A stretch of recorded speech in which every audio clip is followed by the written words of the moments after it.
We all know and hate this sound for a lot of reasons. A sound that starts a hard day or one that wakes us up after a near all-nighter. But we don't care about any of that. No, we care more about those few peaceful moments you drift away into your slumber. More specifically, why and how we sleep. We believe that if we can answer these questions, we can create a more honest view of the unifying behavior of sleep. Hopefully, clear answers may lead to better treatment of sleep disorders, or the lack thereof, to more productive lives. In order to answer these questions, we have to start early hominins. So back then, it was rough.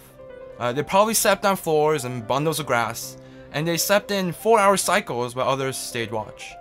This type of rotational sleep method was probably due to the need to watch out for predators. However, fast-tracking some millennia, we start to see some sort of alteration when the Neolithic or farming period came about, because we started to live in houses. Shelter equals protection, and allowed for more communal sleeping. In fact, the first type of bed was found in Israel and was made with clay, and, with the rapid progression of technology, grass. Zooming a few millennia again, from 800 to 200 CE, they stayed up for 2 periods of wakefulness and 2 periods of rest. In 1609 to 1799, Napoleon said that a man sleeps 6 hours, a woman 7 hours, and a fool 8 hours, which is kind of funny because he was a fool. Blah blah blah blah blah. But the real start of our story comes with 2 inventions, the contour mattress in 1865 and the light bulb in 1879. Before these inventions, the average American slept 3 hours longer. Thank you, Edison. Finally, just a few decades later, this brings us into our own time. Remember, we said that sleeping settings in the past were usually communal, around a smooth crackling fire, and with the noise and comfort of the people we loved. They offered a rich dynamic and sensory properties. Now, most of us sleep on a thick mattress with plenty of covers, no light, no sounds, no interruptions, and oftentimes, alone. These external stimuli comfort sleepers, but we now seem to block all external stimuli other than the physical feeling of the mattress and covers. Because we lack comforting stimuli, we are now more affected by our thoughts and look for comfort in the quality of our sleep. And if one thing doesn't go the right way, we are thrown off. For example, if we wake up in the middle of the night, or can't fall asleep immediately, or if we wake up a little earlier than we wanted, we get stressed out. But okay, that's cool, that's great. So with this timeline, there's only one thing I got, to be honest. The method has changed, but everyone has done it from thousands of years ago to right now.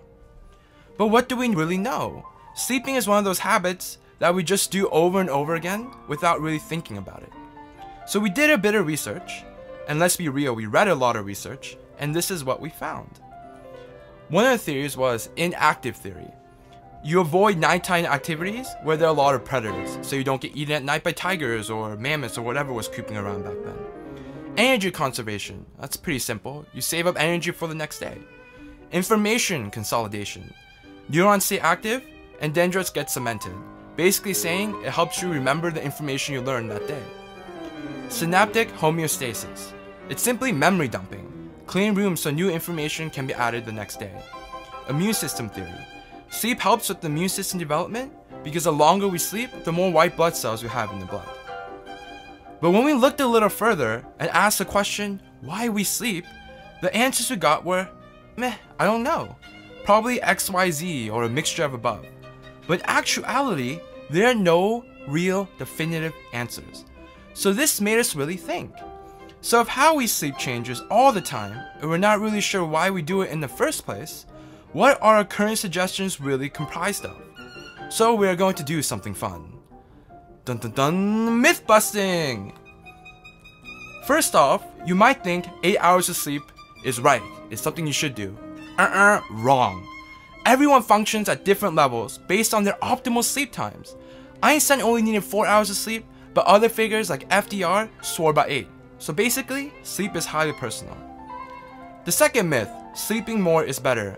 Boo boo, wrong. Go for it if you want to be unhealthy. Like we just said, everyone has an optimal range for sleep. Too much is just as bad as too little. For example, I bet some of you woke up with a bit of nausea and headache when you last crashed for 12 to 14 hours. Waking up once or twice at night means there's something wrong with you. Wrong again. Don't buy medicine. Save your money. It may just be our natural sleep cycle. Remember in the beginning, we talked about our ancient ancestors that woke up every 4 hours or split their day into 2 waking periods. Well, it can be just a remnant of that. More so, it may be just what's natural to you. The fourth myth, you can make up for lost sleep. Good luck with that, because you can't. Get over this idea, because crashing for long periods of time and throughout the day can ruin your body's rhythm and make you more tired and less functional. So everything you've been told is a lie. At least that's how I felt. But don't worry, there's one thing we do know, and it's the only reason you need to keep sleeping. If you don't sleep, you die. There's this thing called fatal family insomnia. It's a prion disease that invades your brain and makes the other proteins misfolded. It's pretty much good game, it's over, you're dead. But what about if there's no disease? They did a really cool experiment with mice. So they put them on a pedestal, and when they almost fell asleep, the pedestal spun and flung them into ice cold water. And guess what? After a few days of not sleeping, they died. But when they did the analysis, there was no irregular neurochemical levels. No organ failure, heart was working fine, kidney was working fine, and other pivotal life signs were a go. But they just seemed to die from exhaustion, and we still don't know what killed them. So don't get us wrong. Sleep is good. But be smart with how you sleep. If there's anything you should know that we don't really know why or how you should sleep. Thus, don't make myths or suggestions for face value, but find them out for yourself. For example, the sleep drug industry is now a $4 billion industry, and it's driven by people who feel not being able to sleep for 8 hours or continuously is a disorder. However, it may be normal for many of us, so be careful. Sleep problems can be a trap. The point is simple. Keep sleep science honest. A more relaxed you, a more peaceful you, is a happier you. And once you find your balance, I promise you'll wake up to